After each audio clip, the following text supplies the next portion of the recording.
not only can I call upon 400 amazing individuals that I've interviewed, but likely I could call on their networks. And so when you look at the value, I can't even calculate what the value would be. Welcome to the Freedom Point Real Estate Podcast, where we talk about creating more time freedom through passive real estate investing. Passive investing in real estate challenges conventional investment wisdom. We are passionate about learning and sharing resources with others who are ready to transform their investing mindset. Quick disclaimer as always, I am not a CPA, I am not an attorney or a financial advisor. This is not financial advice, not telling you or anyone else what to do. The views and opinions expressed in these podcasts are provided for education and informational purposes only and are not necessarily the views of my employer, ADP. I'm glad you're here. Now let's dig in. All right, welcome listeners back to the Freedom Point Real Estate Podcast. Glad you have chosen to join us today. I have an amazing guest with me today by the name of Matt Cavanaugh. Matt Cavanaugh is a fellow podcaster. He is currently the host of the Freedom Chasers podcast. Love the fact that he's got the name Freedom in the name of his podcast as well. A couple of things to let you know about Matt as well is Matt is a real estate agent. He also owns a few single family properties. He is the owner of a mobile park, which I'd like to certainly learn a little bit more on this podcast. He also owns a mixed use building, one of which the units he's currently sitting in today. And Matt is currently in the process of learning more about passive real estate investing and has intentions to continue that investing strategy going forward. So Matt, thank you for joining us today on the show. Yeah, thanks for having me. Absolutely. So outside of what I just mentioned, love for you to kind of tell our listening audience a little bit more about what you're up to. Yeah. So as you can tell, we both value freedom a lot in podcasting. And so one of the gifts I feel like I've been given over the last year is having 400 conversations with incredible real estate investors and agents.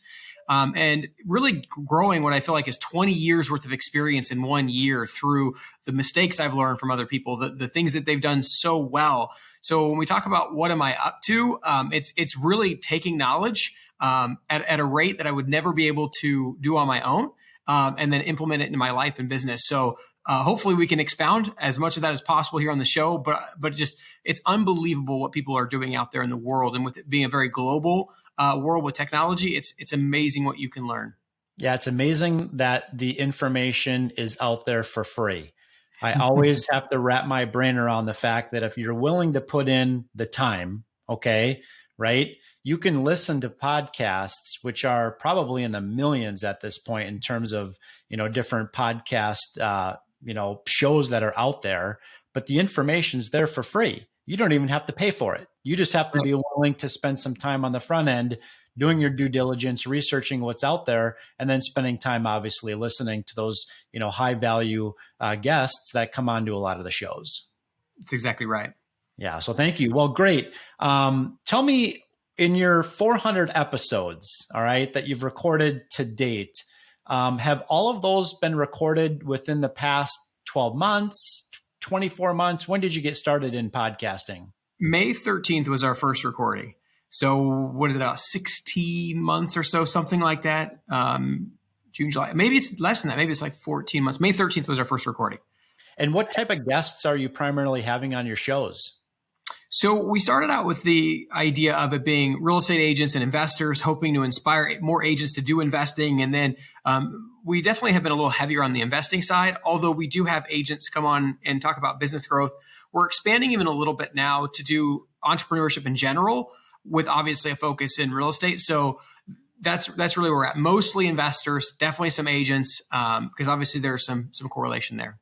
Well, I know I've listened to your show many different times, so I've certainly gotten some value out of it myself from the guests that you're bringing on to your podcast. But what would you say your listeners in general are kind of saying about the types of value or the value that they're getting out of listening to your episodes?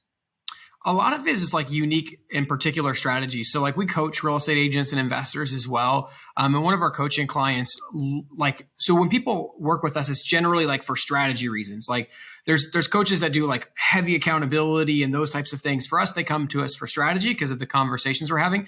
So for us, it's really fun because they're able to like pinpoint episodes and go, episode number 212. Like, I want to implement that. Can you help me with that? So, or they'll bring up an idea to us like, hey, we want to learn more about this, which informs us who we need to go interview to provide the most value. So I would say like that's been a huge element of the feedback, because you probably can recognize from doing your podcast, like the audio, when you're posting the audio, you don't always get a lot of feedback. Like, I think a lot of people who aren't doing podcasts may not realize you might have hundreds of episodes and thousands or 10,000 listeners, and you're getting little to no feedback because there's not like a forum, right? Like YouTube as an example, where people are chatting. So a lot of times you feel like you're doing this in the dark. But it's really our clients and some of the people that we work with that are utilizing our podcast in ways that we get the true feedback.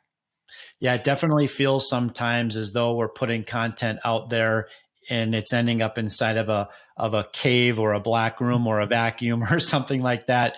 But definitely love getting, texts over the weekend from acquaintances that say that you're bringing them a tremendous amount of value, through the guests that we have on and the content and information that we're trying to share. So thank you very much for that. So if you don't mind, I'd like to pivot over to what you've been up to in the active real estate space. Mm-hmm. I mean, as we talked about earlier, you own a mixed use building. You've got a couple or a few single family rooms that you rent out. You've got a mobile home park that you own. Many investors aren't familiar with the mobile home investing strategy. So maybe you can kind of help us unpack a little bit about, what you've got going on now and what kind of brought you to those points of decision when it came time to capitalize on those investment opportunities.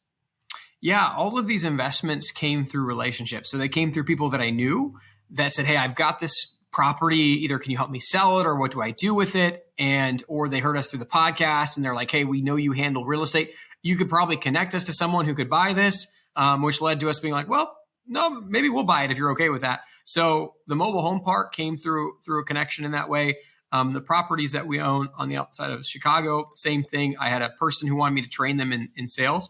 And so as a result, we worked something out, opportunities came up, and he had the first opportunity to buy them. He didn't want them, so I bought them. So all of the deals that we currently own came through relationships. And so you've summed up well what our portfolio looks like.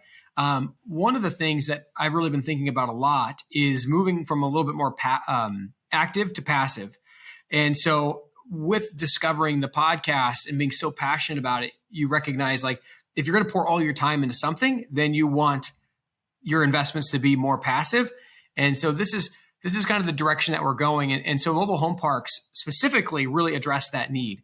If you own a mobile home park where you don't actually own the homes, you just own the dirt, particularly if the infrastructure, meaning the water, the sewer, et cetera, is maintained by the city, you could be in a really good position to have a really passive investment that functions almost like, I don't know if this is legally allowed to say, so guys, if I'm saying something that's not legally accurate, don't hold me to this, but it functions almost like an LP position, right? In the sense that like you get the revenue, there's minor expenses, maybe like weed spray, and then you get the check and then you get the net, right? It's really solid. So that's why I've loved it so far.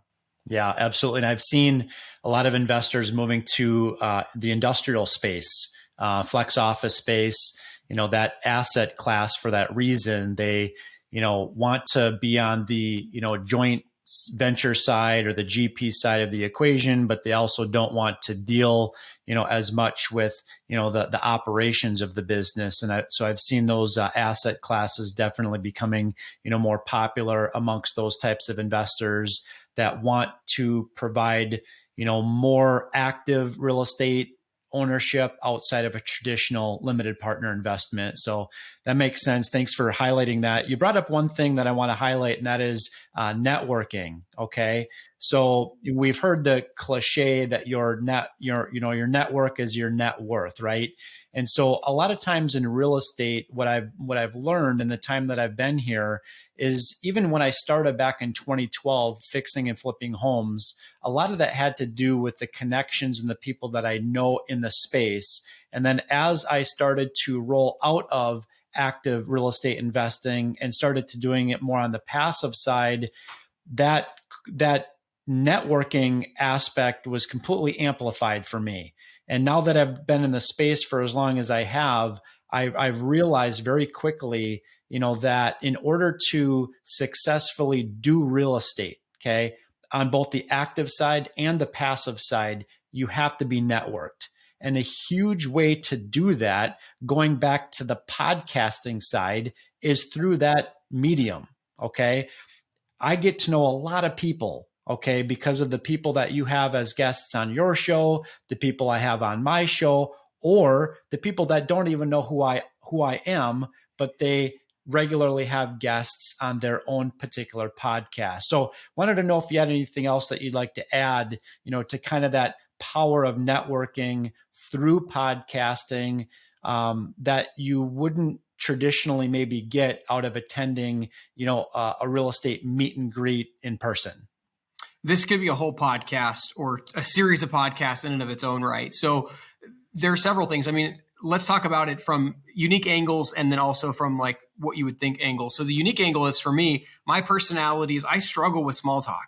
And I talk for a living all day with people. But like if someone wants to talk to me about the weather, I am so uninterested that it becomes hard to communicate in that way. And so for people that are serious minded, that really want to make progress in their lives and grow, that don't want to have to spend 2 years getting to know somebody, the podcast is the cheat code.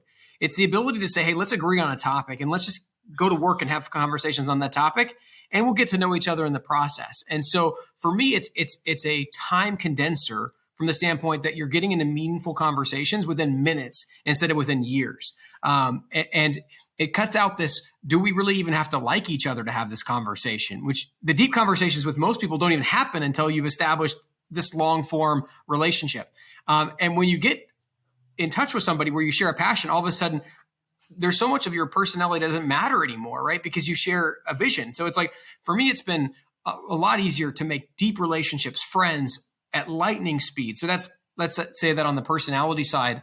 On the other end, as you podcast, if you do it in volume, not only is it the people you're meeting, it's the people you can connect people to. And if you've read the book Go Giver, this becomes a multiplicity of value. I've had people in this last year call me the king of connections, call me a number of things that I'm like, whoa, I would have never earned this title outside of podcasting. And so as not only can I call upon 400 amazing individuals that I've interviewed, but likely I could call on their networks. And so when you look at the value, I can't even calculate what the value would be. Like if I got into a pinch, they often give the cliche or the question, would you rather have $1 billion or a billion friends? Right. And people, of course, a billion friends, but like, I mean, with the wealth that sits inside the relationships we're building, it wouldn't take very many to be worth way more than $1 billion in the networks that we're building. Yeah, absolutely. So true to that.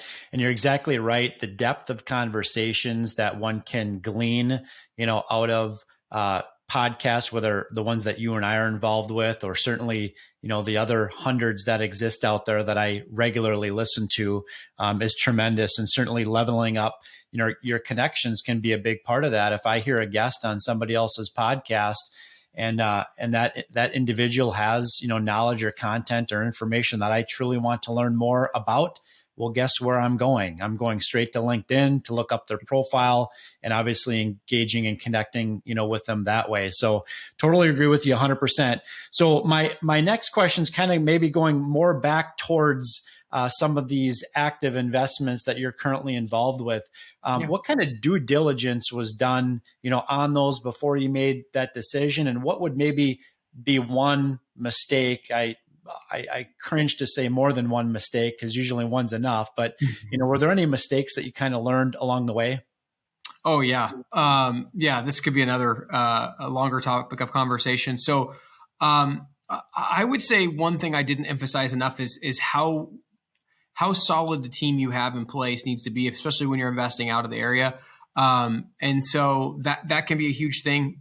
So I would do fairly decent. I would consider due diligence on the properties, like on the single families. I had sold so many as an agent, so I felt comfortable there, but still got appraisals and inspections and made sure the appraisals were not connected to the team that I was buying them from to make sure there was separation there. So did a lot of due diligence there. But when it comes down to it, the quality of the team is just about everything. And so you could probably relate to, like, when they say when you're investing as an LP, you bet on the jockey essentially. Well, as an active investor, you bet on the jockey that is your team, right? Or your ability to replace that team if you need to. So I would say that's probably something that, I could have benefited a lot more from, is just having a deeper bench of players and more players in that way. And I think it would have made things a lot better. Yeah, agree with that. So I know of the properties that you're involved with today, they seem to me, and correct me if I'm wrong, but they seem to be more of a longer term investment, a longer term hold. Most of the projects that I've personally invested into as a limited partner passive investor have really been those traditional value add, multifamily. You could even make the same argument with, the assisted living properties that I'm in, or the retail self-storage, where there's a element of, forcing appreciation through renovation efforts. And the idea there is to, get in and get out of that investment as quick as possible. So if my understanding is correct, and the investments that you're currently involved in were acquired for maybe a more longer term hold, okay, what was the strategy behind investing for the long term investments versus getting into something that's going to have a shorter life cycle? Yeah, so I think, like a lot of investors that are earlier in their journey, we're trying to replace our working income. And so there was a component of long-term desire, because you don't want to keep selling things and paying taxes, or continuing to have to go on the 1031 roller coaster, so to speak. So in that sense, just some of those challenges can be difficulty in making it shorter term. But I would say the bigger part of the strategy was I wanted to be able to have a certain amount of income coming in from the properties that allowed me to do things like what I'm doing today, podcasting, which most podcasters, it takes some time to monetize podcasts properly. And so I would say that was cash flow was kind of the big driver. Yeah, absolutely. And I personally, my take is I appreciate diversification within real estate, right? And I'm not speaking specifically just about diversification within different asset classes or maybe different operators, right? But also diversification in the expected, hold period or investment period, in that property as well. I am in a slew of investments as a limited partner investor, some of which the projected hold period, is 3 to 5 years, some it's 5+, some it's 10 years plus, right? And the nice thing about assembling a portfolio of limited partner investments is once you have enough of them, every year you're going to be rolling out of a few. Okay. And when you start to roll out of investments over time, you've always got to have your, you've got to be on your guard as to what that next investment opportunity is going to be, so that you can either choose to execute that 1031 exchange strategy like you referenced, or maybe more of a lazy 1031 exchange strategy where you're redeploying that capital and that profit into another real estate investment property within the same calendar year, for tax benefit purposes. So great. I appreciate that. Great feedback. Now you've talked to 400 people, okay, in your podcast. I'm sure you've learned a ton, some of which you've shared with our audience today. But what would you say are maybe one or two of the key mistakes that you've learned from that newer investors out there, investors that have never yet actively owned real estate? They've never passively invested into a real estate opportunity. What would you say are one or two of the mistakes that you're seeing people make that are just now getting into the game of real estate investing? Buying cheap deals is not necessarily better. Whatever projected returns you have likely are less likely to materialize. So, for example, some people may not have very much money to get started, and so therefore they buy the $50,000 house or the $100,000 house in a D-class neighborhood. Those might be sufficiently more risky and work than you would expect. So I would say I would encourage people to maybe think about buying higher quality assets in higher quality neighborhoods, or if you're buying in multifamily, just buy better assets. Do whatever it takes to get the money to do that, whether it's raising capital or increasing your income and saving. So I would say that cheaper is not always better is probably one of the biggest ones. And I think just not knowing, like before I had these interviews, I didn't know about syndications in the way that I do now. I didn't know about funds or funds of funds or all these different options. I would say too, like I'm much more aware of who I am as a person and how who I am as a person interacts with that particular type of investing strategy and asset class. Like if you are a wildly curious person that loves change, certain asset classes are not for you in the same way that other asset classes. So I think there could be so much conversation around matching the person to the investment strategy. And so I would say take time. I mean, between Bigger Pockets, our podcast, this podcast, all these different podcasts out there, there's so much phenomenal information. You could take a look at what investments sound good. And I would encourage people, just like don't use the low number of an investment to be the main driver of a decision. Also evaluate, don't always go the highest return is here. Like figure out, how will this feel for me? Will it impact my life positively, negatively if I go down this investment path? Yeah, that makes a lot of sense. You brought up some things like, obviously identifying, who you are as an individual, what your own personal strengths are, kind of beginning with the end in mind, knowing what that potential, future exit strategy would be. I think a lot of times when people get into real estate, they lack focus. And the reason why they lack focus is because they really haven't spent enough time on the front end being educated. Right. And so that's where reading books and listening to podcasts is incredibly important, because you can kind of really learn very quickly where maybe your potential strengths in investing, could come into play. And quite frankly, a lot of listeners just don't have any time whatsoever to either be educated or, let alone actively managing real estate, which is why so many of our investors that invest through our firm, Starting Point Capital, why they really put their faith and trust in our ability to properly, negotiate a deal, underwrite a deal, bring good, solid investment, opportunities to our investors. So thank you for sharing that. You mentioned, Matt, earlier on that, what you typically look for in a passive real estate investment. You talked about the team, the track record, the sponsor. Is there anything else that you would encourage, my audience, your listening audience, to really look at before they ever make that decision to invest into a passive real estate opportunity? Yeah, I mean, I think there's obviously geographic considerations. Is the area that you're investing in growing or shrinking? What happens if things go wrong? Are you in a populated enough area to handle those concerns? And so just understanding the other risk factors that come along with the deal is pretty important. Yeah, so that makes sense. So understanding the market, obviously understanding the deal structure, those types of things, but it all comes down to, as you mentioned before, the jockey and the horse example. I kind of like the pilot and the passenger analogy myself as well. So yeah, thank you. Next question for you is this, and I know you mentioned the book, The Go Giver. Highly recommend, that book. For those that maybe haven't, put that in their Audible, checklist, so to speak. But what would be maybe a couple of podcasts outside of, the Freedom Point Real Estate podcast, outside of, the Freedom Chasers podcast? What would maybe be one or two other podcasts that you'd recommend, to your and my listening audience? I think if they're going for investing, I obviously think Bigger Pockets is a known brand. I think they do a really good job. I think outside of that, like I really like listening to Alex Hormozi. I guess, admittedly, I haven't really listened to his podcast that much because he puts out so much content on YouTube. So I listen to him more through YouTube videos and YouTube Shorts.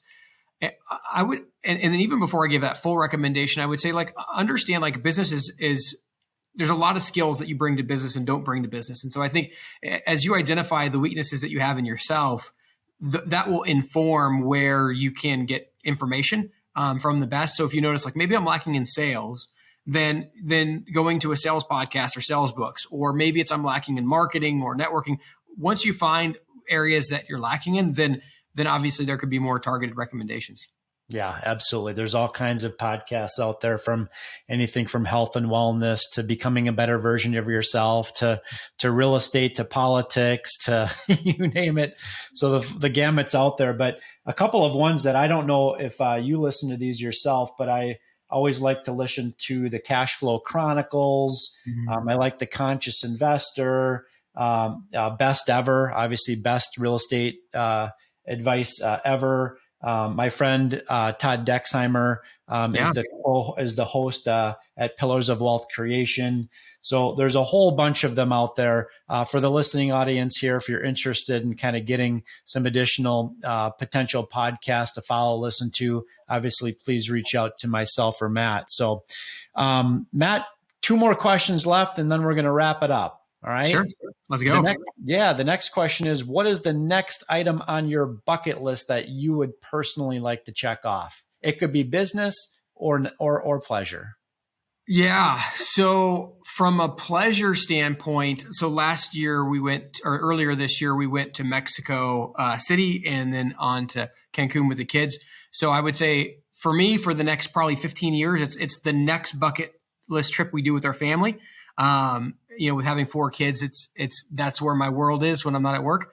From a business perspective, we, instead of doing 365 podcasts the next 12 months, we plan to do somewhere between 1,500 and 3,000 between me and Tim. So I am really excited to see what comes. I haven't set the bucket list item, but with somewhere between 1,500 and 3,000 incredible individuals that we'll be talking to, I can only imagine what will be on the docket 1 year from now.